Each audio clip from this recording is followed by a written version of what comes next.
મૈસૂરની ગેરકાયદેસર ડ્રગ ફેક્ટરીમાં કોર્પોરેટ 382 કરોડની કિંમતના 188 કિલો ડ્રગની જપ્તી, 4 આરોપી ઝડપાયા. મુંબઈ પોલીસે કર્ણાટકના મૈસૂરમાં ચાલતી મોટી અવૈધ ડ્રગ ફેક્ટરીને પકડી પાડી છે, જેમાંથી લગભગ 187.97 કિલોગ્રામ મેફેડ્રોન ડ્રગ, જેની આંતરરાષ્ટ્રીય બજારમાં કિંમત લગભગ 381.96 કરોડ છે, જપ્ત કરવામાં આવે છે. મુંબઈ પોલીસ દ્વારા મળેલી માહિતીના આધારે અને ધરપકડ બાદ પોલીસે મૈસૂરના રિંગ રોડ પર ગેરેજની પાછળ આવેલી ગુપ્ત ફેક્ટરી પર દરોડો પાડ્યો હતો. પોલીસે 4 આરોપીઓને પકડી મુંબઈ ખસેડ્યા છે. વધુમાં ડ્રગ બનાવવા ઉપયોગ થતી કેમિકલ્સ અને મશીનો પણ જપ્ત કરી છે. આ શોધ પછી રાજ્યના રાજકારણમાં ગરમાવો આવી ગયો છે.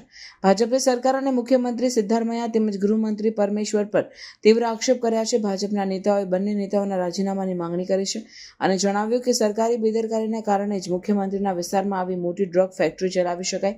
કોંગ્રેસ સરકારે નિષ્ફળતા સ્વીકારી યોગ્ય પગલાં લેવું જોઈશે તેવી ભાજપની માંગ છે. જવાબમાં કર્ણાટક સરકાર દ્વારા સ્ટેટ વાઇડ તપાસો સખત બનાવવાનો આદેશ આપવામાં આવ્યો છે તથા સંબંધિત પોલીસ અધિકારીનો બદલી મુવાટ કરવામાં આવ્યો છે.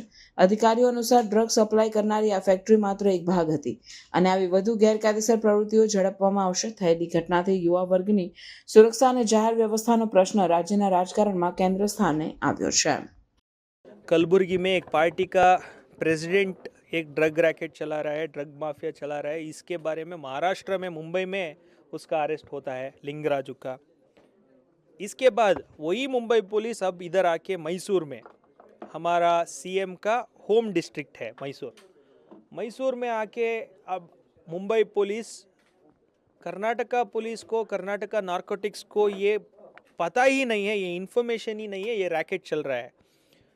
जनरली हम देखते हैं डिस्ट्रीब्यूशन नेटवर्क चलता है, नहीं तो कुछ लॉजिस्टिक्स ये सब चलता है. इधर तो पेडलिंग चलता है, इधर तो डायरेक्ट मैन्युफैक्चरिंग कर रहे हैं. एमडीएमए एक्सटेसी ड्रग का मैन्युफैक्चरिंग चल रहा है.